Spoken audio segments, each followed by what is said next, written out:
Click the link in the description for your free Amsoil catalog.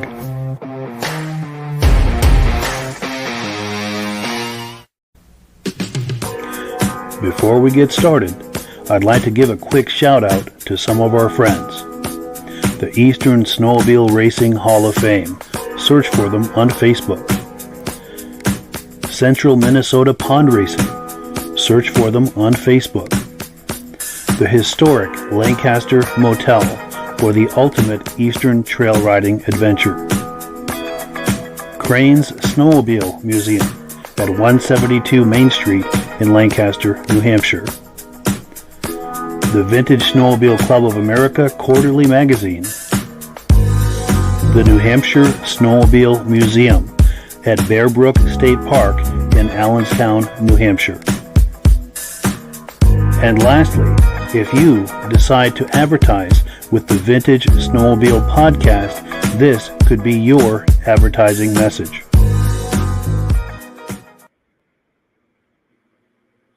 Good evening and welcome to the podcast. I'm really glad you're here. Now, I have, as usual, a robust lineup of vintage snowmobile entertainment on tap for you tonight. But before we get into all of that, I want to make sure that everything is working properly. So if you can see my face and hear my voice, I'm going to ask you to leave a comment. Please let me know where you're viewing this from and whether you are a first-time viewer, a regular viewer. Now, to our first-time viewers, if this is your first time hanging out with us tonight, I hope you have a good time with us. I also hope that you decide to join us here each and every Thursday night at 9 p.m. Eastern Time. This podcast simulcasts to 8 different places across Facebook and YouTube. So wherever you're viewing this right now, just circle back in 1 week's time, and we'll be waiting for you with another fun-filled episode. Now, to our regular viewers who are here week after week, month after month, and season after season, you guys are the ones who make this possible, and we really, really appreciate that. So let's take a few comments. They're coming in hot and heavy. Let's take a few, and we'll get this party started. We've got BCJ Vids saying, hi there back. Nice to see you. Our good friend Bill Nast is in the house tonight saying, hey, Mike, how's it going? It's going well. Hope it's going well for you too, Bill. Let's see. David from Alaska Railroad says, good evening, Mike, Rob, and everyone. Nice to see you, David. Appreciate that. Jeffrey Patton is in the house. Good evening, Mike and Rob, regular viewer from PA. Now, I have to say, Rob, unfortunately, can't make it tonight. He's got something he's doing, but I sent him the link to join, so if he finishes early, he could pop on. No promises, no guarantees, but you never know. Mad Dog is in the house. Hello, Mike and Rob. Randy from Wisconsin, regular viewer from Wisconsin. Nice to see you, Mad Dog. Also, someone, Sudbury, Ontario. This must be Kevin Culhane watching on Facebook. Regular viewer, nice to see you. Says we're loud and clear. Jill Feen is in the house from Austin, Texas. Nice to see you. Now, Jill might be the young lady who was on that cover photo. We're going to find that out a little later. Jim Holbrook is in the house. Regular viewer, loud and clear. Nice to see you. My good friend John Spranger Jr. says good evening from Elin, Wisconsin. Nice to see you. Ben Thomas is in the house. Good evening from Carterville, New York. Sounding good, loud and clear. We appreciate that feedback. Just a few more here. We'll bring our guest on. Todd McMillan says hello from Madoc, Ontario, Canada. Nice to see you.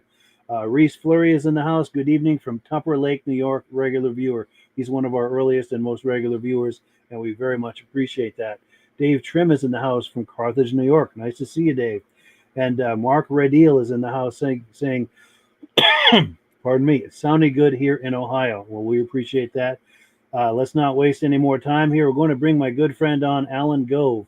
Let me just click the right buttons here to bring him on the podcast and turn his microphone on. Alan, how are you doing tonight? Mike, I'm doing well here. Good. Really appreciate it. Glad to hear it. And we appreciate you coming on. I know we've talked about this for quite some time, and it's nice to find it when it all finally comes together. Oh, yes, it is. It should be an evening for.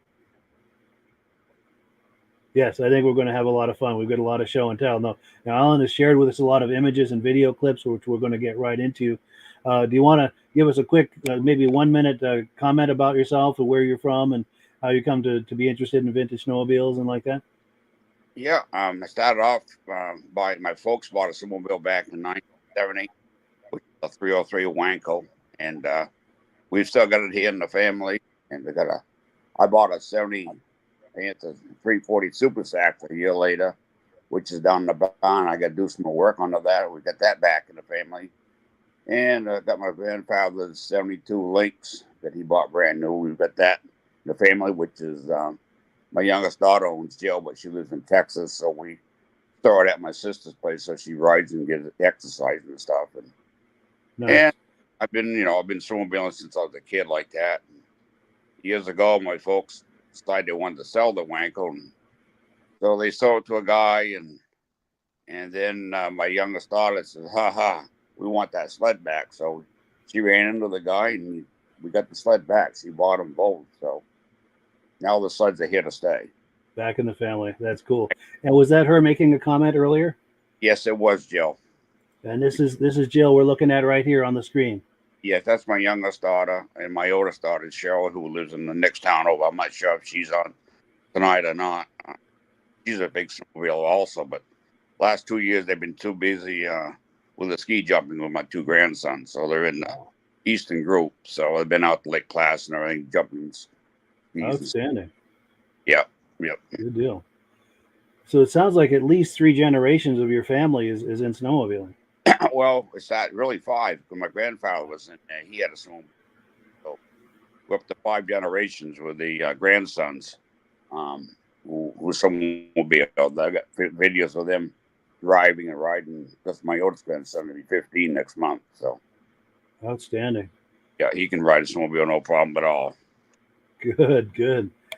So what I'm going to do is I've got some images that you sent me. I'm going to pull them up and maybe go for a little while and talk about some stories associated with these. Yeah. I know this is a lot. It brings up a lot of fond memories for you.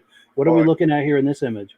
This picture here is my folks, green jacket, my mother with the red slacks on, and that's my cousin. I went out for a ride that day to have a hot dog somewhere, something we used to do every week and get together. And we mentioned where we're going to go and meet, and Mom and Dad would ride double on that sled there. And underneath that seat, there was a 3-inch box, and that's where Mom stored all the mustard relish hot dogs. So we called that Mom's lunch wagon for a long, long time. My sister would ride with me on my sled at the time, and my cousin, we'd all go ahead and get the fires going, and then other people would come in and meet us at certain spots, and we all have a hot dog and marshmallows or whatever we wanted to do, and then we'd all head home. It'd be a Sunday afternoon ride. Wonderful. And I don't know about the viewers, but I know I have a lot of wonderful memories of cookouts on the trail side like that. If viewers have memories like that, please weigh in with comments. We'd love to hear that you have similar experiences or memories of that. But please continue, Alan. Yeah, we still do hot dogs and stuff. Some of the clubs meet certain places down here. I know the Mascoma club down here in Springfield, they have a hot dog get together, and the Cardigan Mountain Club, which I also belong to, they get together. We have some hot dogs. And, I believe 2 years ago we had a guy, and he always had a snowmobile. Matter of fact, his original owner of my 70 340 Super Sacks. We got him back out on his new sled, and we pulled offside the trail, and I said, Bob, it's time for a hot dog. And he said, I haven't done this in years. So we built a campfire, and us 6 guys who were retired, we all sat there and had hot dogs. Just like old times. Like old times. Yeah. That's amazing. And we do have some comments coming in. Okay. Let's see. Trying to find my place here. Okay, I think this is the last one. Midnight Rider says, another wonderful evening. Looking forward to another amazing show. And thank you so much. We appreciate that compliment. Also, Our good friend Glenn Ford is in the house saying good evening. Regular viewer from Vernon Center, New York. Kevin Culhane, who was on here a couple of weeks ago, says loud and clear at the office in Sudbury. Office is code for the bar, my local watering hole. Very cool. I like how you do that. That's some cool wordplay there. Steve Woodward says rock and roll. Thank you.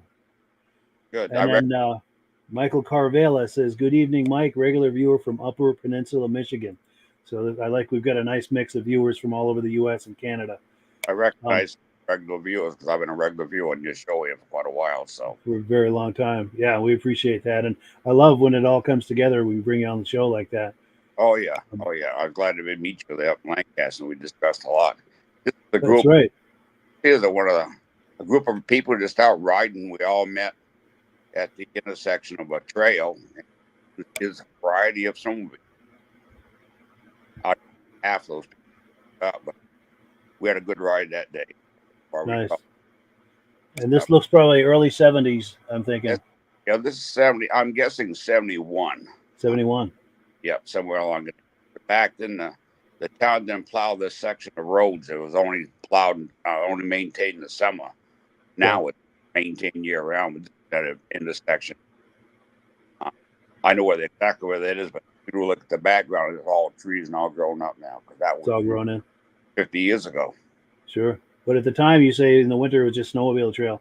Yeah, just a snowmobile trail. Because back then, we had snow. Sure. We spent a lot of time, seemed like every Saturday, we had to go out and break the trail so we all get the other people out on a Sunday. Nice. And I don't know about you, but I remember when we used to go trail riding, we'd start off maybe 3 or 4 of us, us and our neighbors in most cases. And I don't know, you get a couple miles out and you meet some people you know, and now they're part of the group, and you go a little further and you meet some more people. And after a while, it becomes this big convoy. That's how this group here all got together. They all kept following us right out through, and we all stopped at this intersection. Some of them even lost. They were from out of state, weren't sure where the trails were, and they were new at snowmobile. And we ended up building a fire right there and cooking hot dogs. Nice. And if you weren't friends before, you're friends now, right? Oh yeah. You met. That's the way that worked. Made a lot of friends up at snowmobiling. I mean, it's a good family get together. I think getting people out and stuff.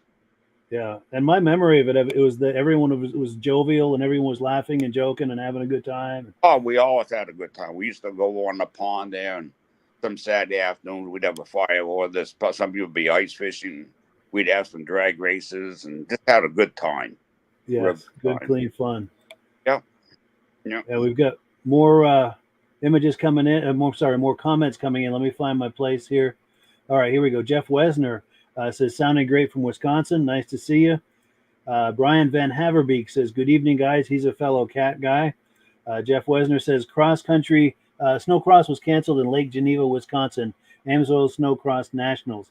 That's a bummer to hear that was canceled, but we appreciate the news. We like to be the place where news and information about the vintage snowmobile scene is shared on this podcast. David from Alaska Railroad says, good evening to Alan. That's quite a long history of snow machine riding in your family. Yes, it is. I mean, you figure, 1969, I was 1970, we bought the first machine. I rode before that. I tried to find exactly what year it was. A friend of ours had bought a Sears and Roebuck snowmobile. I want to say it was a 67, 68. It had the bigger motor. It was sort of a reddish color, if I recall.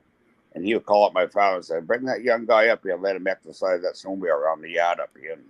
And snowmobile, and then some other people got snowmobiles, and to help we out, we had a cat dealer right in Canaan, next town up. We were originally going to buy a Skidoo Nordic at the time because we had some friends that had those over on the pond there. And we went to the Skidoo dealer 3 times; they were always closed. So Dad said, "The heck with that!" So we stopped at the cat dealer on the way home. He said, "You don't want one of those things. Take this cat wank or I didn't take it home and try it out." Well, it never went back. No turning back. No turning back. We went out trail riding, and we went places where some of the other guys couldn't go. So that's convinced us to. I've had Yamahas, I've had Polaris also in between, but I'm back to riding a 2020 Cat now. Nice. And we've got plenty of comments coming in too, commenting about liking these images and the memories and everything. Jim Holbrook is asking, where is this photo taken? And I believe that was in New Hampshire somewhere, you said, right? These are all New Hampshire photos I've got. New Hampshire. Yep. Nice. And then someone said, we had Cooks too, and I have 12 to 14 sleds that are vintage. Good. Cool. And then someone says, can you explain what is a 73 Super Sox? The Sax, it's a 340 SS Super Sax. They only made so many of those. It's a little bit smaller motor than the 368 Sax, but it puts out more horsepower and more torque. They put them in the 1970 Cats back then, in the Panthers. And I think they had some in the Lynxes and some of the Boomers. But a lot of the around here would love to have that sled I got because it's one of the originals with that motor in it. I use them for racing. Nice. I did race it myself here a few years ago.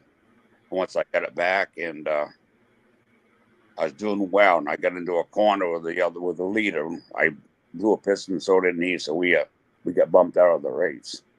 Wow. But I was in 55 age, grouping up. Wow. Yeah, I was one of the older ones. Crazy. Oh yeah. Now, Jeff Wesner is talking about the trail systems back then. He says we do a lot of ditch banging in Wisconsin, and until the 70s, the clubs were burned. I'm not sure. I'm not sure what it means by that, but the 70s, Yeah, I mean, the 70s had the club around here. I do know that. sure. And stuff. We did a lot of ditch banging ourselves. We had homemade drags that we made out of wood. And excuse me. Then years later, I picked up a 71 Wankel that I used for grooming trails. I wish I had pictures of that somewhere, but I had a homemade drag made up out of metal, and sort of copy of the old track pack. I used to go out at 9 o'clock at night and get back in 2 o'clock in the morning and go grooming half the night and go to work the next day. Wow.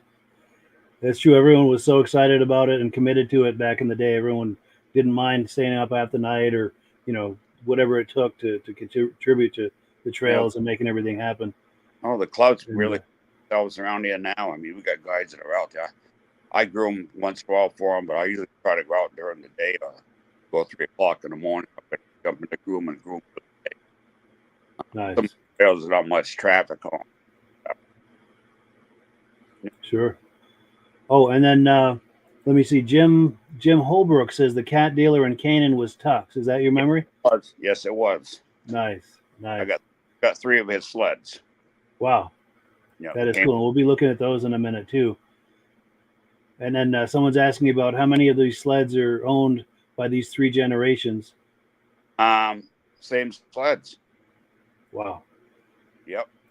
Same sleds. So we'll take a look at some more of these images here. Bring up some more of that. This sled here is funny. Had a guy that picked this sled up underneath a pine tree. He did have the seat inside.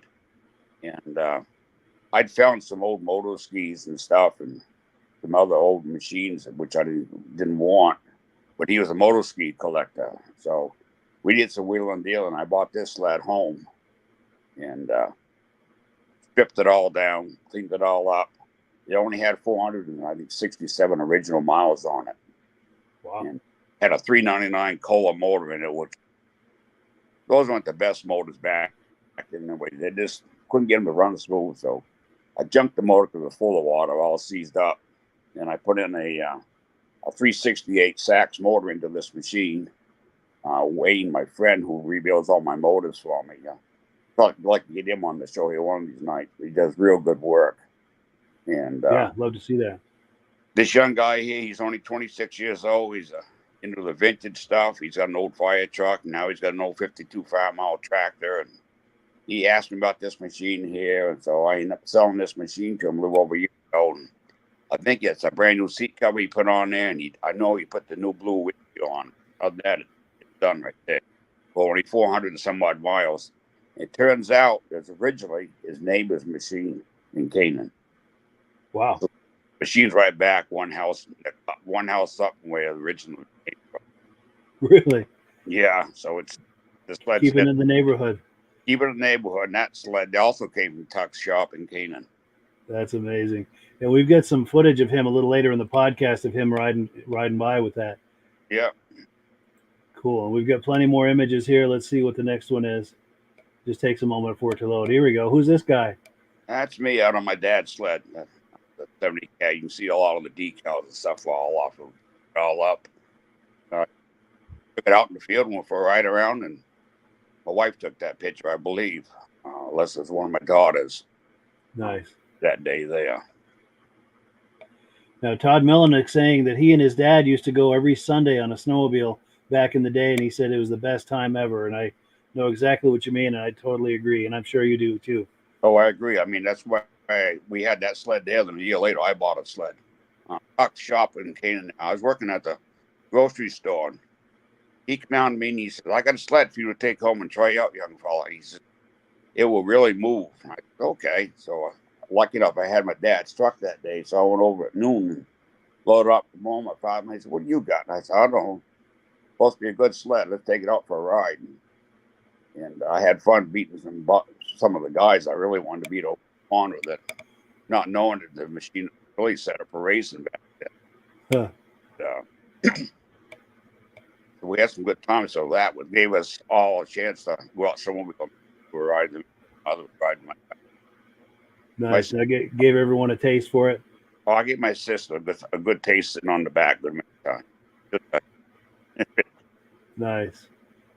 Yeah, and this is you also? Or? Yeah, also, yep.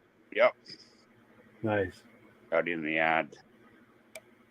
Very cool. And let's see what else we've got here. That's my 71 Puma I picked up. Originally had a 71 Puma one also back then. Had a 399 yellow and I sold it, and I wish I never had, but I did. And I tried to find one of these sleds that was in good shape. I didn't have to put a lot of money into it. And it turned out I was able to get this one here by wheeling and dealing, and they put a 440 Kawasaki motor, and this is my sled that I use for vintage rides around here right now. Oh yeah, currently using that. Yep. Nice.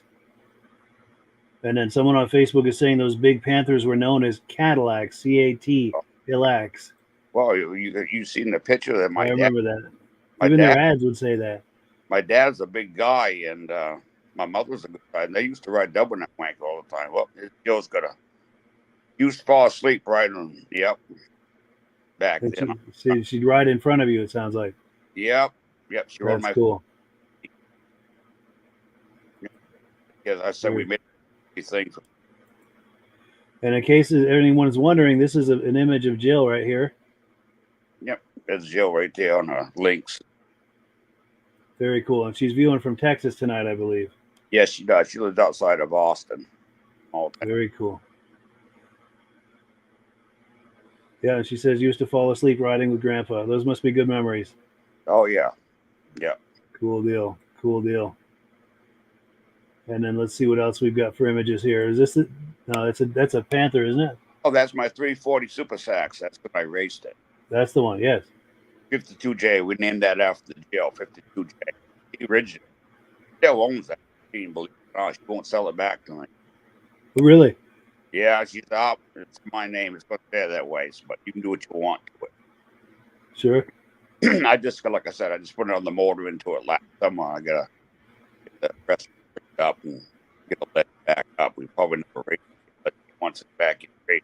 She used to race for LaCroix down there. She raced Yamaha for a good many years. It did well, real well. Sweet.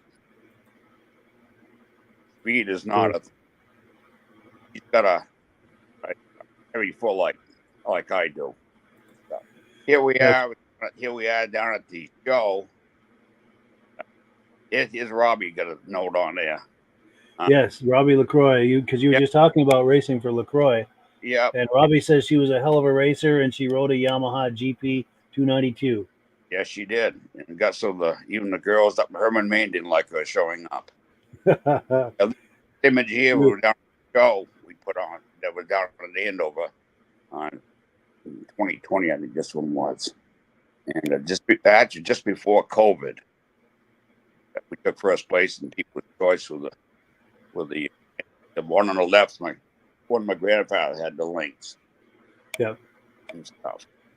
I think you got another picture of that sled there with that big picture of my folks together. I think I do here. It might be the next one. No, this is another one of the show, I think. Oh, with a picture in front of it. Yes. Yeah, we put that picture in front of it. And my sister and I would just talk to people, and people just, this way they could really be, describe where the machines came from. And I think that helped us win that day. I'm sure it does. Because there was a guy beside me, he had two Kawasaki's, and he said they're worth $18,000. They were original stock machines. Sorry. Wow. It was a good day for us. Yeah, no doubt. Oh, and Robbie LaCroix says that one sled they raced over 5,500 laps. Yeah, he did. He still got that sled, I believe. And he says this is a great picture of the Goves, that one that's in the middle of the screen there. Yeah, go ahead. I'm sorry. What town? I live in Enfield now. Enfield, yeah. Yeah, just outside of it. I came right after. Nice. And Brian Van Heverbeek loves the cats, and he is a cat guy. Oh yeah. Brian's mostly a kitty cat guy, but he loves cats. I believe all cats. Yes. My wife and I haven't discussed it, but I would like to find a kitty cat just to add to my collection. Nice. I might get rid of I got a couple other sleds I can work on. Somebody wants a 70 cat, just I've got one down back. I got to put another motor into it, but the rest of it's all there. Nice. So, I'm just out in the field here riding again. Nice. Yeah, that Wanker's got that deep, the strongest sound to it for sure. Yeah. It's Joe on a 292 Lynx. My grandfather bought that machine to use a trapper. Oh, really? Yeah, I used to go. I'm a trapper myself. Yeah. I learned the trade from him. He used that machine to run the trap. Check his trap lines. Yeah. He had quite a long trap line. For one day, he caught almost. That is cool. So that's got a lot of family history. Yeah. And then the other thing I wanted to point out, this image here we're looking at here is the same image as this cover image. I've got a program that removes the background, so I remove the background, but it's the same image. Right. And I just put some text around it and some purple behind it, and yeah, that is very cool. Oh, and there are more comments coming in here. They're coming in hot and heavy, which is a wonderful thing. Ben Thomas says first snowmobile he rode was a 73 Lynx 292, and that sled is still in his family, which is cool. Good. Glad to see that. And then Jim Holbrook says he belongs to the Lime Pinnacle Club. Yeah, I recognize that name. Nice. And then Josh Leviker. I know some of the Lime guys. Oh, nice. Yeah. Josh Leviker, I think he was on either last week or the week before. He says, good evening from Turin, New York. I think 2 weeks ago. But yeah, that's cool. Good evening. He's had all the snowmobiles and the paraphernalia. Yes. Out there. He was out in New York, correct? Yes. Yeah, that guy should have turned that into him. He's got so much stuff. Definitely. He had some amazing stuff. It's good to see all them Yamahas he had were unbelievable. Yes. Okay, what else? Here we go. Is this a more current sled?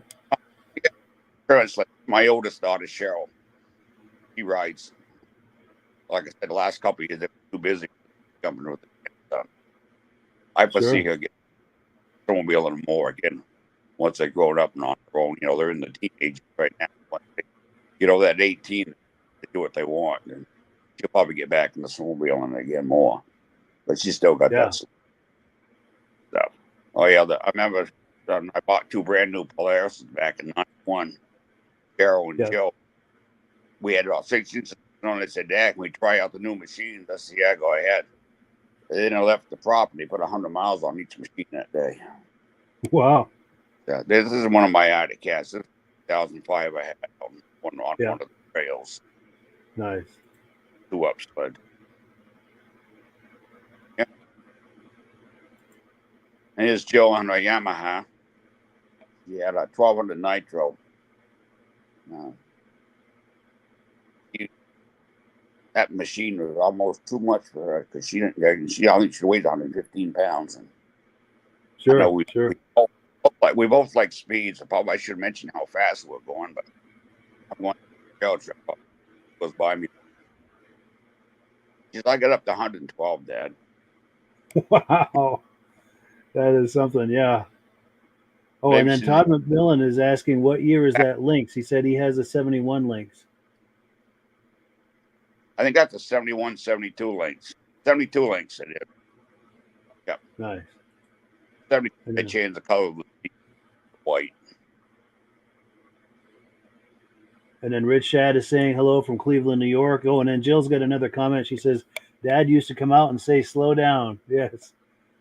Oh, yeah. Yeah. Them 2 girls, they had handle right. I was letting me put a governor on them. Sure. They never got. They were good drivers, and they still are good drivers. Nice. So, 72 And then, 399 cheetah. That's a good sled. yes. Yeah, I raced a In fact, 399 a few years ago for a guy that had a 399 cheetah all fixed up, and he come over to me, and I was up to the races, and he says, "You want to race today?" I said, "I ain't got any with me." And he said, "Well, I can find you helmet stuff." So he stuck me into the 55 plus, and there was like 30 sleds, and I was signed up as number 27, so I was way back in the row. He said, "Drive it like you stole it." I said, "Okay." I ended up coming out of the 11 to 12 laps, and I ended up breaking the motor mounts, and I don't know what else I broke on that thing. I was in the air when I was on the ground because I never groomed out the racetrack for us old timers. They left the 2-foot holes there for us. So I all think, rutted up and everything. yeah, it felt like a snowcross race more than anything else. I felt that ride 2 days later. I told my Yeah, I girls, bet. I had to show my girls how you race with sure. Sure. It was fun. It really was. That is cool. And speaking of 72 cheetahs, when I was a kid, it wasn't our first sled, it was our second sled, but we had a 72 cheetah. And that Yep. 72 cheetah has everything to do with why I do this podcast today. Just wonderful memories of that. Yep. Them are good sleds. Yes. Yeah, that was the only year with that body style, and they switched in '73 to another body style, which I like that too. I like that also. But go ahead. My wife on my 2004 CIT, I still got that sled. I kept to help the back and the shed. Nice. I keep at the back. Company shows up or whatever. Sure. Had a guy come up. There's a little story. New sleds here. I got rid of my 2005 after I retired. I went down to Hillsborough, and I said, "Well, I'd like to trade in the sled I got." I had both of them with me. I went out, and they gave me a deal, 2-up sled, and I went in. And but then they were doing the pre-buy, so you're saving almost $2,500 or $3,000 right off the bat. That you ordered the sled, and they're only going to make sleds that year for what it was ordered. So I ordered a brand new sled, left the 2-up there, and I'm going to come home with the other sled. And I went over to the restaurant. I'm eating lunch, and my wife calls me up, and she says, "You trade sleds?" I said, "Oh yeah, I bought a 2020 ZR 600 with all the high windshield and mirrors and all the stuff that I wanted on it." And I would do with the other sled. It's in the trail. I'm bringing it home. I said, "So you have something to ride?" She said, "Well, I want a new sled too." I said, "Really do?" She said, "Yes, I do." I said, "Well, okay." So, "Are you going to pay for it?" She said, "Oh, yeah, I'll pay for it." Well, I knew it was fun, rubbing that into her. So I walked back into the snowmobile shop with the paperwork, set it down in front of the lady. I said, "We've got a problem, ladies." And he looked at me. I was just a serious. Yeah, I was very good. I didn't crack a smile. I said, "We got a problem here." And they said, "What's the problem?" The wife. "Uh-oh, you got to cancel this sled." I said, "No, you got to copy this. You got to order one identical for her." But we saved $6,000 by buying 2 sleds at the time. Yeah, that worked out. And at today's prices, I could get my money back on them sleds right now. Wow, yeah. So, you got the air ride. You get really spoiled on these sleds compared to the old vintage sleds for sure. They come along. Oh, yeah.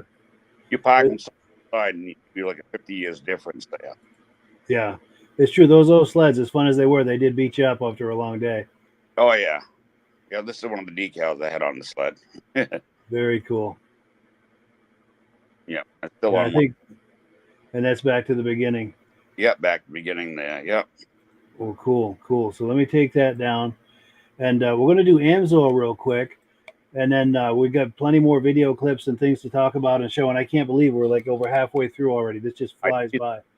See the clock there. Sure.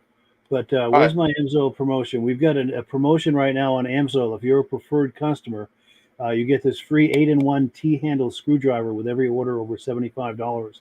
This promotion goes on until March 26th. You need to use the promo code FREETOOL. Now, this is for preferred customers, and the way a preferred customer program works is there's a $10 fee to join, much like a Costco membership. But that by doing that $10, you're going to get that $10 back probably on your first order, because instead of getting the retail price, now you're getting 25% off on just about everything. And once you hit $100, you're getting free shipping. So it's an incredible value, and it's a great time to do it now because you get this great tool. If you're curious about this, there's a link in the description that says Preferred Customer Program. Just click that link, just a couple of clicks to join the Preferred Customer Program. Once you've joined that, then click the Amsoil logo and start shopping. Everything you click on is going to come up at that deepest level of discount because you've joined the Preferred Customer Program. You're going to save all that money right on the first order. And once you hit $100, you get free shipping. It's an incredible value. So cool. We've got plenty more to look at tonight. Let me take a look here at my next video clip. Now, you were at a vintage snowmobile show. I think it was the Andover Snow Fest. Yes, I was this year. I didn't enter anything into it, but I did go down and see what was going on. I ran into some of the old friends and stuff down. Nice. And you shared some video clips with me, and we're going to take a look at those right now. Let's take a look. Yep. Just taking a moment to look. Here we go.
So yeah, thank you, Alan, so much for those images. We really appreciate that.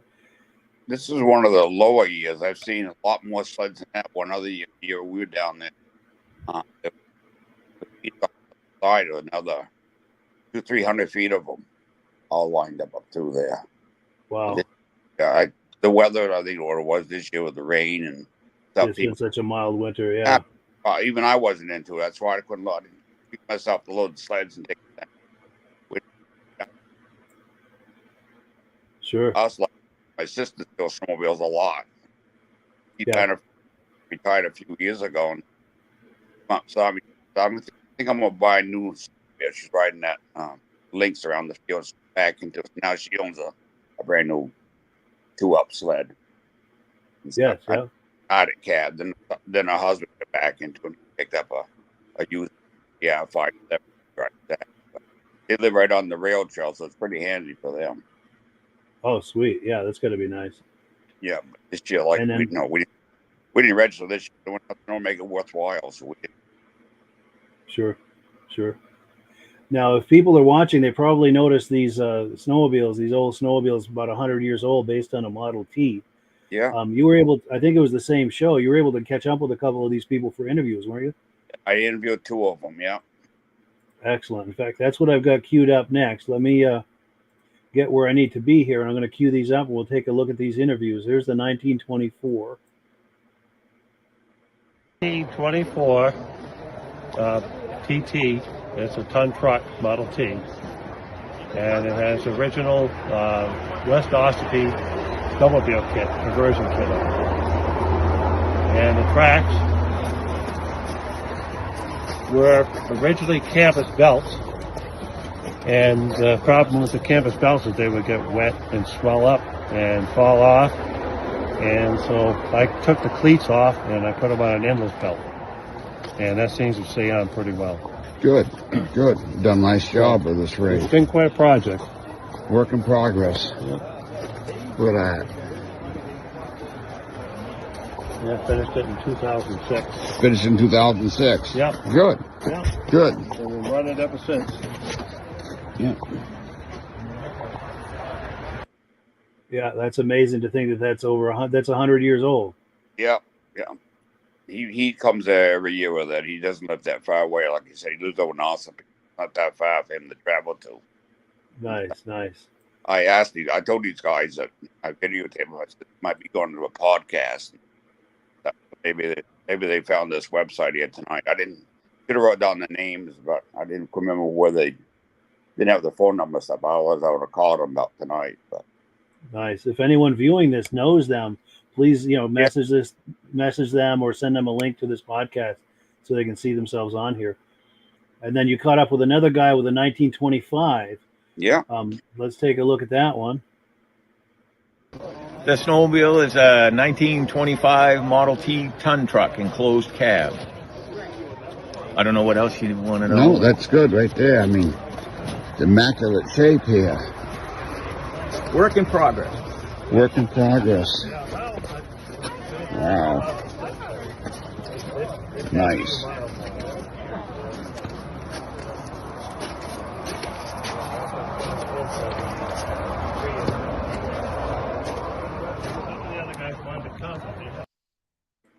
Yeah, very, very cool. Yeah. And Ossipee, I think, is where they had either a manufacturing facility where they were producing these or doing kits. Do you know the story behind that exactly? What was that? What were they doing there in Ossipee? I think Ford dealership took on the kits over there. I think that's what it was. I know where the kits originally came from. That may be something. When I see them again next year, I'll get down and get a little more information about them. We can do a podcast on them guys again and get more information. That would be amazing. Maybe even get them involved on a podcast. Yeah, bring them on sometime. Yeah, if you can find out who owns that or who's associated with that. Yeah, I like to bring the guy that does my motor work on, Wayne, on, and we'll get Robbie on it sometime too about some. He kind of got me the one back into the vintage sled stuff. But you got to see him about vintage cars. Him and his dad's got quite a collection. They sell them and buy them and fix them up and everything else. Oh yeah, maybe get them on a muscle car podcast. Yep. Great idea. And then Jeff Wesner is making a compliment. He likes the images from the show that you took. Yeah. And let's see. Ben Thomas says, "Looked like that was a very nice show. Quite a variety of beautiful-looking sleds." Yes. They have a good show down. They've done it for, I think, 12 years now. Yes. And Mark Rodil says, "Nice pictures. Great to see participation from the young lads in the hobby. Start them young and hook them for life." Absolutely. Yeah. That is the future of this hobby. Yeah, I mean, I got these sleds, I'm hoping they're going to stay in the family and hoping maybe the grandsons will kick in and maybe once they get up to beyond the teenagers, kick in so we can keep the sleds going here after I'm long gone. Yeah, that's their legacy, the family legacy. That's amazing. Yeah, it'd be the fifth generation owning them. Yeah, and if that doesn't inspire them to keep it going, I don't know what will, I don't know what else will, is right, yeah. Not much else you can do. Yeah. Longevity. I got longevity blood in me, I guess. Like my grandmother lived to be 104. My father was 91. I think my mother was 87. So, wow. I guess I'm going to go, you know what, for a while. Yes. I'm on. I I'll be 70 in July. So Wow. Yeah, I'm 10 years behind you. And John Spranger Jr. says, thank you for the great pictures. well, Ben Thomas says, loves that 1924 TT. Awesome looking. Here we go. Our good friend Rob Hilditch is saying, it's a good show, but it's too loud where he is right now. He can't hear it, but he likes the pictures. So it sounds like he may not be coming on because I think he's at an event, and I think it'd be too loud for him to try to come on and join us. But I'm glad he's viewing it though. He's very committed to this podcast. We got to give him props to that. oh yeah, He's very committed to this podcast. Yeah, he's very committed. He does a good job of advertising the Amsoil. He does. He brings a lot to the show for sure. Yeah, I'm switching my stuff with Amsoil. Nice. Yeah. If anything we can do to help you on that, just message me behind the scenes. It's in your list here. Yes, I appreciate that. And Mad Dog says, I would love to have a Model T conversion. I've heard they were used by mailmen in rural areas. Nice stuff there. That's what I heard too. They were used back then. Yeah. In fact, that Christmas special, Santa Claus is coming to town. They've got a mailman in one of those. Yeah, I remember when you talk about Christmas, friends of ours, Siemens, another big family group of snowmobilers we snowmobiled with. Jim, who was the same age I was, we decided one night we would take the snowmobile. There was plenty of snow on the road.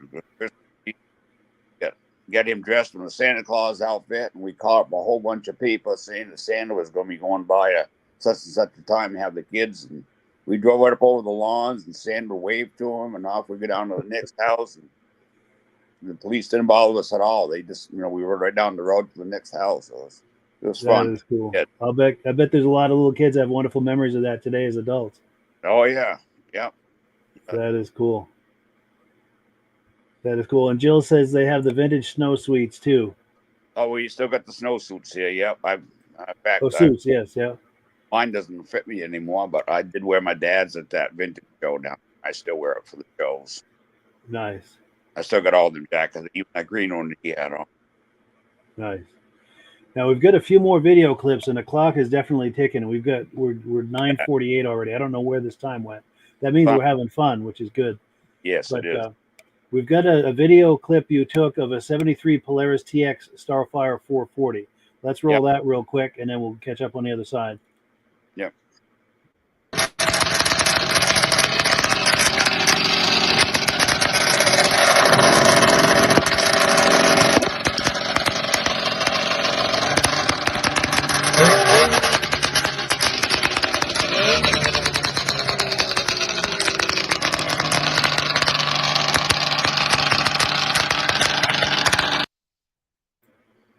Yeah, it's hard not to love a TX.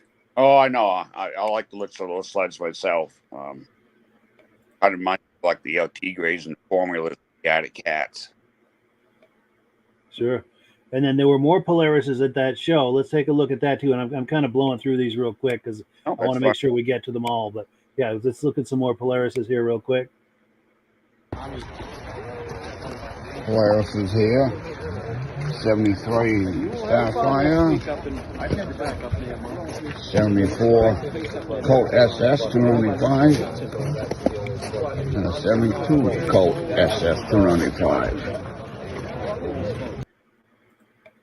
Those three sleds, immaculate shape. Yes. Clean as can be. You thought they just came out of the factory. They sure look it. They've been all redone and stuff. Whoever did the work on them did an excellent job. Nice. And then that young man we were looking at earlier on the Panther, we've got a clip of him going by. Let's take a look at that real quick. Okay.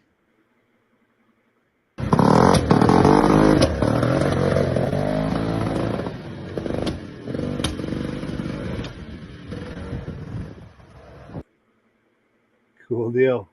Yeah, we got to do some adjustment on that timing of the carburetor of that sled. It's not perfect yet. I just ran into a guy the other day who used to work on them old Stax motors. Other guy, him and Wayne, I think we get straightened out so run good and smooth for him. Get it all worked out. Yeah. Sure. And I think we go ahead. I'm sorry. Gas you get nowadays is the best. I'm running racing fuel in my Puma. Really runs. Wow. And then the other one, and I apologize, I'm rushing, but I wanted to make sure we get to all of these clips. And we got one last one. It's about 3 minutes long. This is some clips from the show that you went to, and I put a little music under it, just kind of put it all together. Let's take a look at this, and we'll catch up on the other side. And we'll, let's take a look.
Yeah, so Alan, thank you so much for getting footage from this show.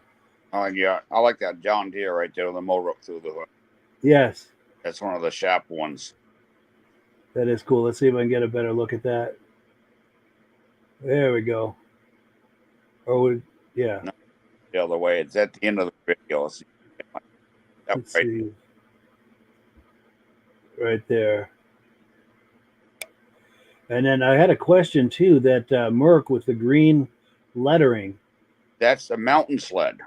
Mountain sled. All right. And is that something Merc did, or is that an aftermarket project somebody did? Or no, Merc had a mountain sled out in the west, because I saw another one when I was out there this year in one of the museums. I've noticed it out there. But this is the first one I've ever seen. The only one I know of in New England, unless somebody else has got one out that I don't know about. He's been to the show a couple of times with this sled. Nice, because I see that running board has got the holes in it like the modern mountain sleds do. Yeah. For snow evacuation. To my knowledge, it's a factory built. That's impressive. Ahead of their time, they were. Oh yeah. That is cool. So we're like 4 minutes left.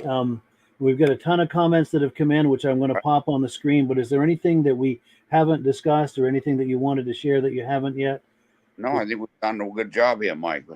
They were within the hour like we want to do. So yeah, we covered a lot of ground in this hour too, which is cool. Yeah. And I'm going to pop comments on the screen while we're talking. Oh yes, Kevin is saying thank you to Rob for the die cast. He sent him a die cast after a conversation that we had a couple of weeks ago. Good.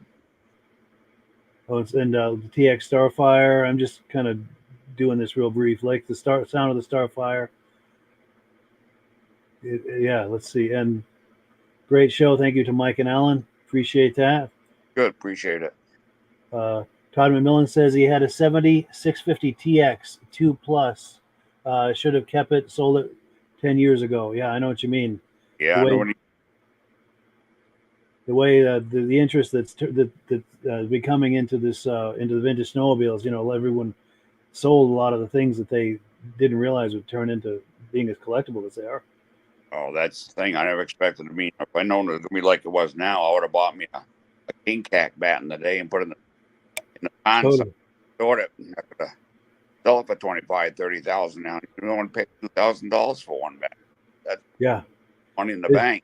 Who knows? It's true. If we had a crystal ball, knowing what we know now, we could have acquired all those new sleds in the 70s, never even uncrated them, and they would have appreciated, I don't know how many times by now, but it would be interest rates in the banks. That's for sure. Oh, it would have been a wonderful investment. Yeah. Oh, and so thank you for the stories. Glad my Panther could make it on this show. Elton Hennessy. Yep. Very cool. And we appreciate your friends that you brought onto the show too, by the way. Good. Bringing some new people to the show. We really appreciate that because we're trying to get the word out. And anyone who's viewing, whether you're a new viewer or a regular viewer, please help us to get the word out about the podcast. We're trying to spread the word and get this in front of as many people as we possibly can. Oh, Jill says it was a fun podcast. We appreciate that. Yeah. Jeff Wesner says thank you for sharing your story. Another great show. Excellent podcast. Thank you, Alan, for coming on to share the rich snowmobiling history in your family. Enjoyed it immensely. Yeah, we still do. Yes. There'll be plenty more people coming on. Here's Rob Hilditch saying, great show. He's at that event, probably viewing and not hearing it, which is, you do what you can, Oh, yeah. Mad Dog says lots of good memories. Steve Woodward says, great show. We appreciate that. And I'm buzzing through these real quick. Mark Radiel says, had a great time again tonight. Thanks again to all, Mike and Alan. Appreciate that. Midnight Rider says, great show. Love the history. That's what makes snowmobiling more fun. It does. It's true. It makes the modern snowmobiling more relevant, knowing, the history, where it all came from. Yeah, and being part of the history is even more fun, like us. Yes, those memories are just unbelievable. Yeah, you don't forget. No, all of us who were there back in the day. I mean, I was just a little kid, but I have such wonderful memories of the early 70s. Oh, there's just nothing like it. That's why I do this podcast. Jill Fiend, your daughter, says, I'll send you some vintage race pictures. Would love to see those. Yeah, I'll see if I can get some from Robbie. Race. Yeah, we'll bring you on again in the fall and do it again with some new material. Dirk Seam says, just caught the end of tonight's show. And yeah, once it's done, Dirk, just circle back and catch it from the beginning. Kevin Colhane says, great show. Cold beer and the Leafs are kicking butt. Can it get any better? Cool deal. Maple Leafs must be. Cool deal. We'll toss one back for us. And Dave Trim says, love the history you brought to the show tonight. We appreciate that. We love bringing the history, and we love that people are interested in it. It kind of completes the circle. We love doing it, and that there are people out there that are interested in viewing it just makes it all worthwhile. It makes it fun for everybody. And I like that this is becoming a nice little community where we can all get together and do that. And people, have comments and questions and memories and details. Yeah. Yeah, we get together. Another podcast again. I'll have some pictures. If I can get a couple of the other guys sit right at the table with me, we can all talk. Try to get Wayne over to talk about the mode. Yes, do a deep dive on that. Yeah, and get Robbie up here at the same time. Absolutely. Tell you a lot about Yamaha. Yeah. Good deal. So yeah, I don't know where this hour went, but our hour is up and it is time to wind it down. But Alan, thank you so much for Thank you, coming Mike. on. And thank you also for your friends and family for joining us, and all of the viewers, new and the new viewers and the regular viewers. It's just been a wonderful hour. We thank everyone for that. And as always, the last word goes to Amsoil. And yeah, thank you so much to all. Have a good evening. Thank you. Thank you. Hello, everyone. This is Rob and Mike. How you doing today, Rob? I'm doing good. Mike, yourself? Very well. Thank you so much for coming on. I appreciate it. Now, today, we're going to be talking about Amsoil. And in a few moments, we're going to show you how you can get the deepest discounts, free shipping, and free gifts when you order your Amsoil products through us. But first, I'm going to ask Rob to give you a quick description of what Amsoil is and why you should consider using Amsoil products in your motorized vehicles. Thanks, Mike. Amsoil is 100% synthetic oil. Everybody uses Amsoil for a different reason. Some people like the benefits that Amsoil is warranted for 25,000 miles or 1 year. The reason we can do that is because Amsoil doesn't oxidize. It doesn't form the usual carbons, gums, sludges like petroleum oils do. That's why we can keep it in the engines longer. Petroleum oils never do wear out. They oxidize themselves. That's why they have to be changed at 3,000 kilometers. And Amsoil likes the benefit that you only have to change the oil once a year. That saves some money. Some of the people like the benefit of Amsoil is it's a slipperier type lube. By having a slipperier type lube, it cuts down friction and drag. By less friction and drag, engines run 20 to 50 degrees cooler, better gas mileage. Now, Amsoil says 25% more protection than the industry requires is in the Amsoil bottles. My average customer gets about 10% increase in gas mileage. That's a big savings. Yeah. And by cutting down friction and drag, for every 10 degrees you cut down the friction and drag, doubles the life of the engine. So by having the engine run cooler, it makes it last longer. Some people like the benefit of the range of the Amsoil. Amsoil's flash point is 425 degrees, and it pours at 50 below zero. Wow. If you ever tried petroleum oil when it's 10 below, it turns to honey. And in the summertime, petroleum oil thins out, and once it thins out, that's when it starts breaking down. So Amsoil's an all-season oil, can give you better gas mileage, longer engine life, less maintenance. It ends up being cheaper over a year's time running Amsoil than it is petroleum oils. That's amazing. That's amazing. And Amsoil is available for pretty much any motorized vehicle, anything from lawn equipment, cars, trucks, boats, ATVs, motorcycles, snowmobiles. Yep. And a lot of people phone me up and say, well, what's the benefit of our gear lube? Exactly what I told you about the engine oil. It pours in cold weather, it runs cooler, makes the equipment last longer. And they say, well, what's the benefit of the small engine? Same thing. Makes the engine run cooler, last longer, better performance. So it saves on all the applications that Amsoil has available. Wonderful, wonderful. So yeah, let's talk now. Hopefully this has convinced people to think about maybe joining us in the Amsoil experience. Let's talk about some of the discounts and free shipping and how that all happens. I'm going to pop a graphic on the screen. And yeah, by all means, if you want to talk people through how this preferred customer program works. Amsoil has a number of different programs. One of our main ones is a catalog customer, where somebody can order directly out of our catalog. If they order out of the catalog, they order $100 worth, Amsoil will ship it right to their house. But our best program is our preferred customer. For only $10 for 6 months, you become a preferred customer. You save 25% on all the product. You order $100 worth, they're going to give you free shipping.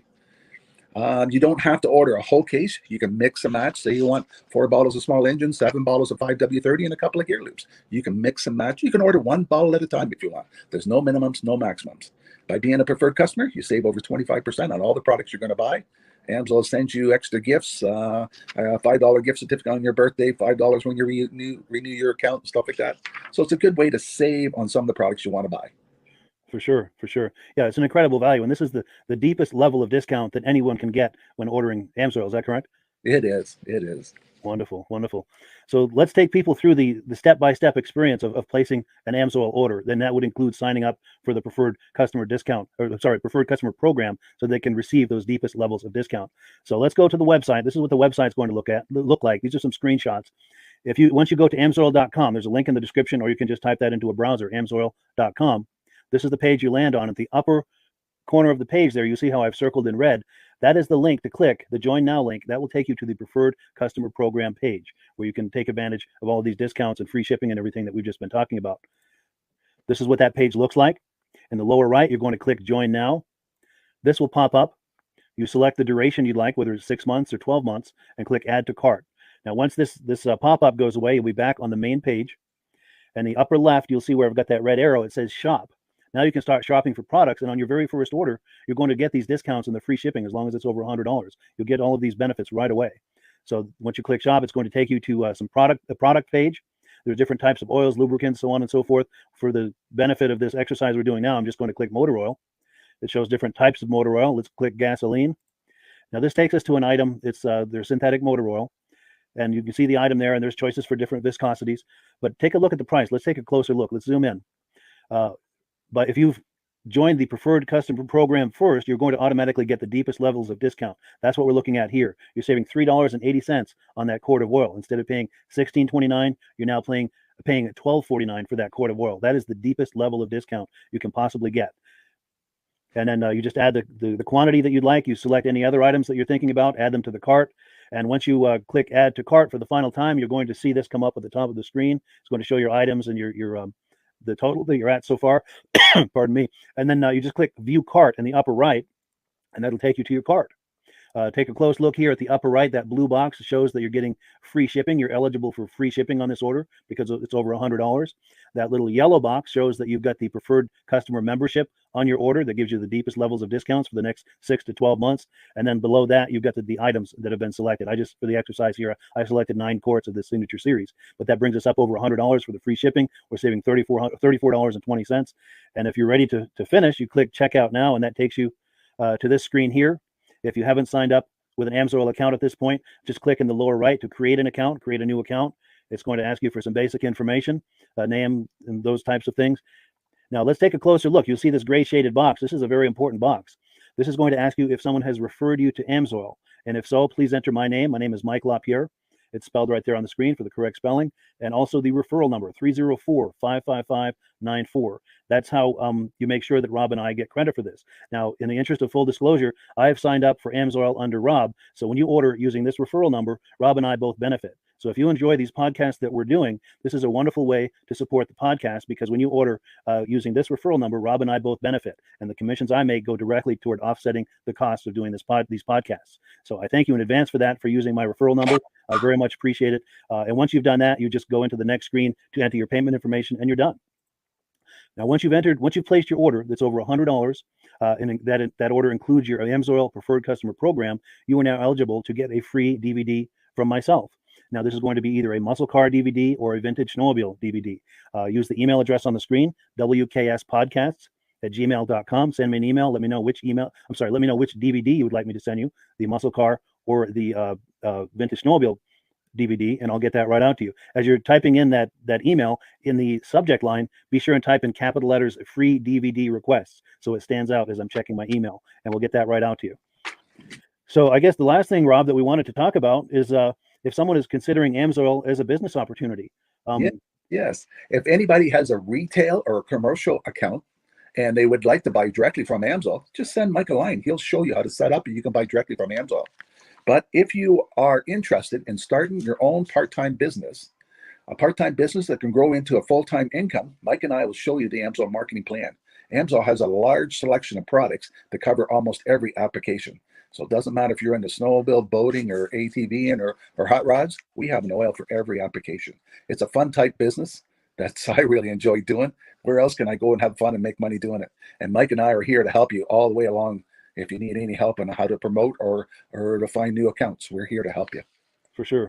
So when you sign up under that number, this 304-555-94, you're getting Rob and I as a team. Now, Rob has been doing Amsoil for 40 years. Can you believe that? 40 years. So he knows every aspect of this business, and he knows all of the ins and outs of the products. So he'll be able to help you with any kind of product questions or any kind of questions to show you the different business models that you can do with Amsoil. And then the other thing that you get when you sign up under me is I've got a strong background in social media. So if you need some coaching on how to generate Amsoil leads using Facebook and YouTube, I'm happy to coach you with that when you sign up under Rob and I. You get both of us as a team to help you, to coach you, to support you, whatever you need to get you off and running with this business and having fun with it. Like Rob said, it's an enormous amount of fun. If you're like Rob and I and you enjoy going to any kind of boat shows, car shows, motorcycle shows, snowmobile shows, anything with a motor, you like going to those shows, those events, those races, this is a great way to turn that into a income opportunity for you. Yes. And just by wearing my Amsoil hat at one of these events, people come up and ask me about Amsoil. People don't know where to buy it, and I'm there to help them, show them where they can buy the product. Perfect. Well, cool. Well, this is great. Any final thoughts, Rob, before we wrap it up? Amsoil's a fun business. Amsoil's been around since 1968. It was the first synthetic oil to be AI approved. Wow. Yeah. That's amazing. And that's very early in the game too, isn't it? Yes. For sure. Well, good. Well, thank you so much, everyone, for viewing. Hopefully, we've gotten you excited as we are about the Amsoil products. We'd love it if you could join us either as someone who uses the Amsoil products or to join the Amsoil team as a business opportunity. And we thank you so much for viewing. Have a great day. You have a good day.